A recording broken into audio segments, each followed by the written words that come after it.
Salam, selamat pagi saudara-saudari yang terkasih di dalam Tuhan Yesus Kristus. Selamat berjumpa kembali di dalam renungan pagi hari ini. Sebelum kita membaca dan merenungkan firman Tuhan, marilah kita bersama-sama mempersiapkan hati dan pikiran kita dan memohon tuntunan Roh Kudus. Mari kita berdoa. Bapa Surgawi, kami datang kembali menghadap-Mu. Kami sungguh berterima kasih atas penyertaan-Mu sepanjang malam tadi, hingga kami boleh bangun kembali dan mau memulai aktivitas kami. Namun sebelumnya, kami akan membaca dan merenungkan firman-Mu untuk kami jadikan pedoman dalam hidup kami. Mohon kiranya Roh Kudus menuntun kami, sehingga firman-Mu dapat kami pahami. Berfirmanlah ya Bapa, kami siap mendengarkannya. Amin. Saudara-saudari yang dikasihi Tuhan, renungan firman Tuhan pada pagi hari ini terambil dari Matius pasal 5 ayat 5. Saya akan membacakannya untuk kita. Berbahagialah orang yang lemah lembut, karena mereka akan memiliki bumi. Saudara-saudariku yang terkasih, judul renungan pada pagi hari ini adalah kekuatan suatu kelemah lembutan. Saudara-saudari yang dikasihi Tuhan, kapankah seseorang itu dikatakan lemah lembut? Bagaimana menilainya? Apakah lemah lembut itu dinilai dari gaya bicara seseorang, atau dinilai dari perawakan atau wajah atau mimik wajah seseorang? Bagaimana bila seseorang itu berbicara dengan lemah lembut, tetapi makna kata yang disampaikannya adalah sesuatu yang tidak pantas atau mengandung unsur ancaman? Atau sebaliknya, bagaimana bila seseorang menggunakan bahasa yang terdengar kasar, tetapi sebenarnya itu hanyalah sebuah gaya bahasa yang dipengaruhi latar belakang sosial dan adat istiadat seseorang? Kata lemah lembut yang diajarkan Yesus melalui nats bacaan pada pagi hari ini mempunyai makna mendasar bagi iman kita, di mana dalam kelemah lembutan ini terdapat suatu kekuatan sehingga setiap orang Kristen harus memilikinya. Saudara-saudari yang dikasihi Tuhan, kata lemah lembut di nats Matius pasal 5 ayat 5 merupakan terjemahan dari bahasa Yunani yaitu praus, yang oleh seorang ahli penafsir bernama William Barclay memberi 3 makna dari kata praus, yaitu yang pertama, praus adalah suatu sifat di antara 2 sifat ekstrim, yaitu mampu menempatkan diri pada titik yang benar. Makna kedua adalah tunduk sepenuhnya kepada Tuhan, yaitu patuh dan tidak memberontak terhadap firman Tuhan, tunduk sepenuhnya kepada kehendak Tuhan. Makna ketiga adalah memiliki kerendahan hati atau tidak sombong. Kerendahan hati ini timbul dari pengenalan yang benar tentang diri sendiri. Saudara-saudari yang dikasihi Tuhan, sebagai orang percaya yang memiliki praus, maka kita mampu menempatkan diri pada titik yang benar, yaitu mampu mengendalikan diri walaupun dalam kondisi sedang dilecehkan orang lain, tidak membela diri dan tidak mendendam. Kita juga mampu menyalurkan kemarahan pada hal yang benar, seperti marah melihat ketidakadilan, marah karena adanya pelanggaran, dan kita juga mampu untuk mengetahui kapan boleh menyalurkan kemarahan dan marah pada tempatnya, seperti memilih untuk memarahi anak yang melakukan pelanggaran di saat emosi sudah mereda. Artinya, sebagai orang yang lemah lembut, kita tetap boleh marah, apalagi kemarahan itu adalah sifat yang manusiawi. Musa adalah seorang yang lemah lembut.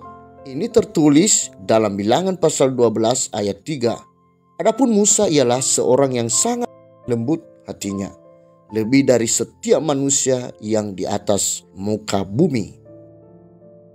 Musa sangat marah kepada bangsa Israel ketika didapatinya bangsa Israel yang sedang dipimpinnya menuju tanah perjanjian melakukan pelanggaran, yaitu menyembah patung anak lembu.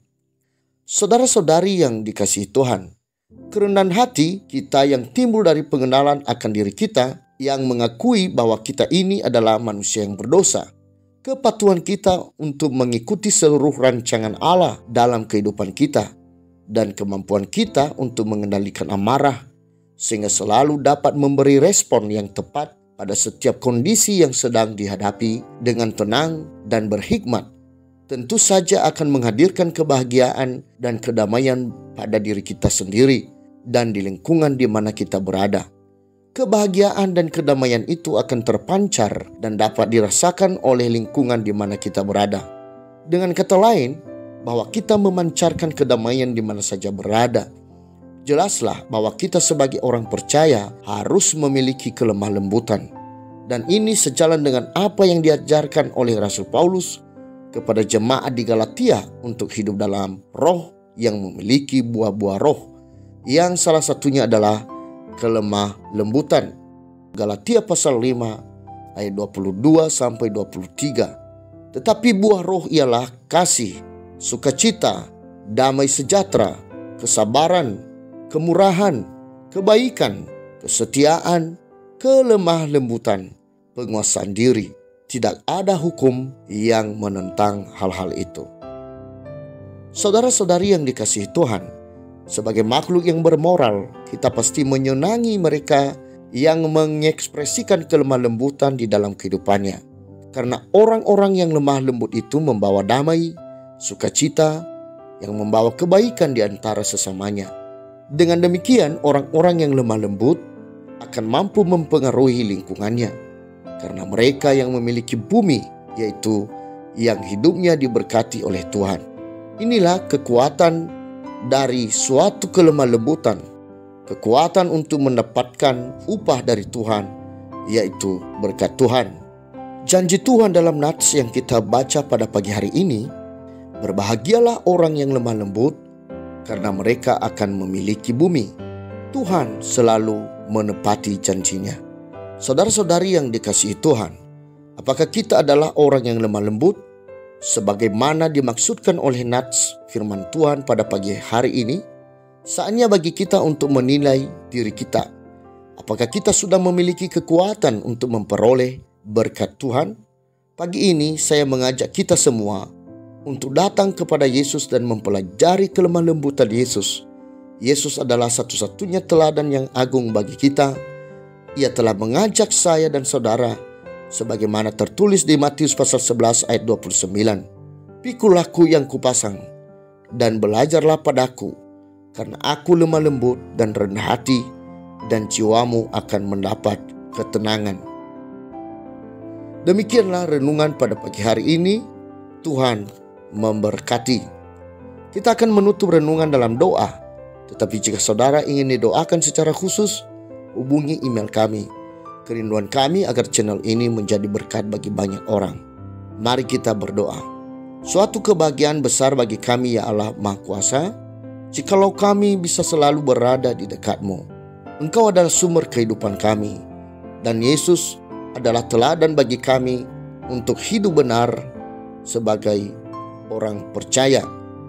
Melalui firman-Mu pagi ini, kami diajarkan untuk bisa menjadi orang yang memiliki kelemah lembutan, yaitu mampu menempatkan diri, mengendalikan diri, menegakkan kebenaran sesuai pada waktu dan tempat sebagaimana teladan yang Kau berikan. Juga kami diajarkan untuk hidup patuh sesuai akan rancangan-Mu dan membuang kesombongan diri, tetapi hidup dalam kerendahan hati. Ya Tuhan, sungguh kami bersyukur untuk firman-Mu ini. Mampukanlah kami untuk menjadi orang yang lemah lembut, sehingga kami akan mendapatkan janji-Mu, akan memiliki bumi, yaitu hidup yang diberkati oleh-Mu.